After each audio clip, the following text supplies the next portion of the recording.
Hey guys, what's up? In this video, I'm going to show you how to enable one-handed mode in Samsung Galaxy A06 device. Just first of all guys, pull down the status bar and see the toggles. As you see, we don't have any option of one-handed mode here. So that means we have to go to settings. Just tap on the settings guys and then scroll. After that, we have an option of advanced feature. Just tap to advanced feature guys. On this section, as you guys see, we have one-handed mode option. All you guys have to do, just enable this one, and let me tell you the gesture about it.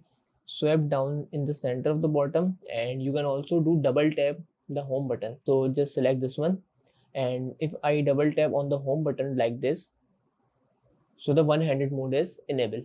And if you want to disable, so just all you guys have to do, again do double tap on the home button. So that's how guys we can enable the one-handed mode in Galaxy A06 device. So that's it about the video. If this video helped you guys, kindly like the video and follow us for more tips and tricks. See you guys in next video. Take care.